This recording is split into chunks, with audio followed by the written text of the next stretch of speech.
वैदिक ज्योतिष में उत्तराषाढ़ा नक्षत्र 21वां नक्षत्र है।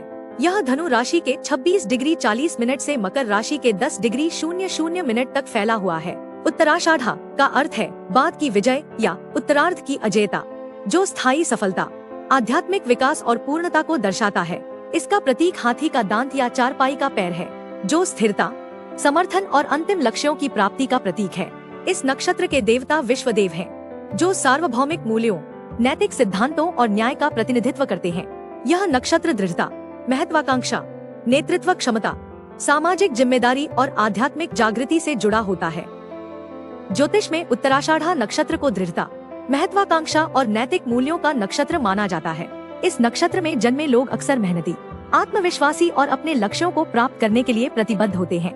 इनमें नेतृत्व के गुण स्वाभाविक रूप से होते हैं और ये समाज में एक महत्वपूर्ण भूमिका निभाना चाहते हैं। उत्तराषाढ़ा नक्षत्र के देवता विश्वदेव हैं, जो सार्वभौमिक मूल्यों और न्याय के संरक्षक हैं। इसलिए इस नक्षत्र के लोग अक्सर नैतिक, सिद्धांतवादी और निष्पक्ष होते हैं। ये समाज के कल्याण के लिए काम करना पसंद करते हैं और एक बेहतर दुनिया बनाने में योगदान देना चाहते हैं। इस नक्षत्र का स्वामी ग्रह सूर्य है, जो अधिकार, पहचान, सम्मान और नेतृत्व का प्रतीक है। इसलिए उत्तराषाढ़ा नक्षत्र के लोग प्रभावशाली, सम्मानित और जीवन में उच्च पदों पर आसीन होते हैं। ये अक्सर प्रशासन, राजनीति, कानून, चिकित्सा या सामाजिक कार्यों के क्षेत्र में सफल होते हैं। उत्तराषाढ़ा नक्षत्र में जन्मे पुरुष आमतौर पर बहुत मेहनती, गंभीर और जिम्मेदार होते हैं। वे अपने काम के प्रति समर्पित होते हैं और उसे पूरा करने के लिए कड़ी मेहनत करते हैं। ये बुद्धिमान, व्यावहारिक और अच्छे निर्णय लेने की क्षमता रखते हैं। इनकी सबसे बड़ी खासियत इनकी स्थिरता और विश्वसनीयता होती है। ये अपने वादों पर खरे उतरते हैं और भरोसेमंद होते हैं। हालांकि कभी कभी ये थोड़े रूढ़िवादी या जिद्दी हो सकते हैं, जिससे इन्हें सावधान रहना चाहिए। इन्हें अपनी भावनाओं को व्यक्त करने में कठिनाई हो सकती है और ये थोड़े आरक्षित रह सकते हैं। पारिवारिक जीवन में ये अपने परिवार के प्रति समर्पित होते हैं और उन्हें सुरक्षा और स्थिरता प्रदान करना चाहते हैं। इन्हें अपने स्वास्थ्य का ध्यान रखने की जरूरत होती है, खासकर हृदय, पेट और हड्डियों से जुड़ी समस्याओं के प्रति। ये अक्सर अपने प्रयासों के माध्यम से धनवान और प्रतिष्ठित होते हैं। उत्तराषाढ़ा नक्षत्र में जन्मी महिलाएं अक्सर आत्मनिर्भर, महत्वाकांक्षी और सिद्धांतवादी होती हैं। ये अपने लक्ष्यों को निर्धारित करती हैं और उन्हें प्राप्त करने के लिए कड़ी मेहनत करती हैं। ये बुद्धिमान, मेहनती और अच्छी संगठनात्मक क्षमता वाली होती हैं। ये अच्छी गृहिणी होती हैं और अपने घर को सुव्यवस्थित रखती हैं।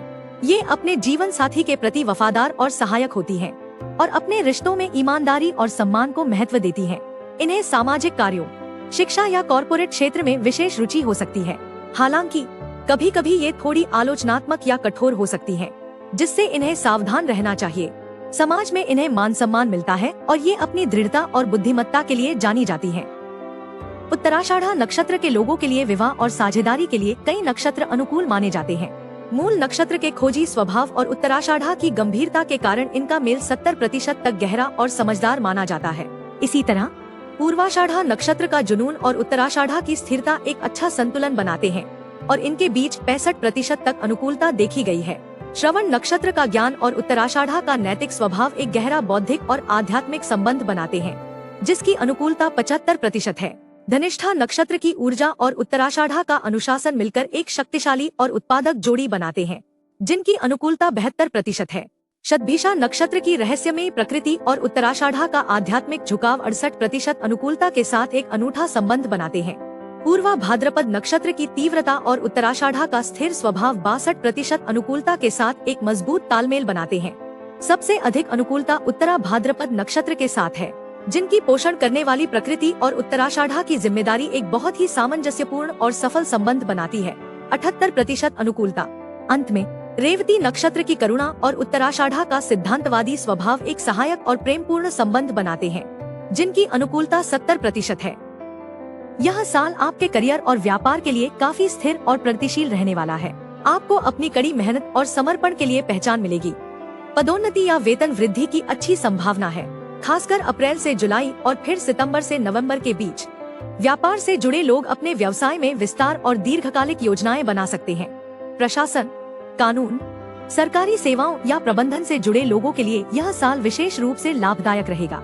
हालांकि अगस्त से अक्टूबर के बीच आपको थोड़ी धीमी गति या चुनौतियों का सामना करना पड़ सकता है। ऐसे में धैर्य और रणनीति से काम लेना होगा। प्रेम और रिश्तों के मामले में यह साल बहुत परिपक्व और स्थिर रहेगा। साल की शुरुआत से ही आपके रिश्तों में समझदारी और ईमानदारी बनी रहेगी। अविवाहित लोगों के लिए गंभीर और स्थायी रिश्ते बनने की प्रबल संभावना है, जो विवाह में परिणत हो सकते हैं। विवाहित लोगों को अपने पार्टनर के साथ अधिक जिम्मेदारियां साझा करने और एक दूसरे के प्रति सम्मान बढ़ाने के अवसर मिलेंगे। जून से सितंबर और दिसंबर का महीना रिश्तों के लिए विशेष रूप से शुभ रहेगा। कुल मिलाकर आपके रिश्तों में गहराई और विश्वास बना रहेगा। आर्थिक रूप से यह साल आपके लिए बहुत अच्छा रहेगा। आपकी आय के स्रोत स्थिर रहेंगे और आप बचत करने में सफल रहेंगे। पुराने निवेश से भी आपको ठोस लाभ मिल सकता है। आपको सोच समझकर निवेश करने की सलाह दी जाती है, खासकर अचल संपत्ति या दीर्घकालिक योजनाओं में। मई, सितंबर और नवंबर के महीने आर्थिक रूप से विशेष रूप से शुभ रहेंगे। अप्रत्याशित आय या किसी सरकारी लाभ की भी संभावना है। आप अपनी वित्तीय स्थिति को मजबूत और सुरक्षित करने में सफल रहेंगे। स्वास्थ्य के लिहाज से यह साल आपके लिए सामान्यतः अच्छा रहेगा। आपकी ऊर्जा का स्तर स्थिर रहेगा और आप स्वस्थ और सक्रिय महसूस करेंगे।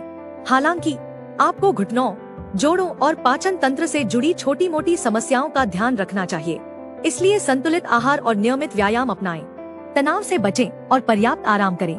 मानसिक शांति के लिए ध्यान या योग का अभ्यास करें। कुल मिलाकर यदि आप अपनी सेहत का ध्यान रखेंगे तो यह साल आपके लिए स्थिर और स्वस्थ रहेगा। अगर आप भी लेना चाहते हैं देश दुनिया की तमाम जानकारी तो आज ही सब्सक्राइब करें हमारे चैनल को। साथ ही नीचे दिए बेल आइकन को जरूर दबाएं ताकि हर अपडेट आप तक पहुंच सके।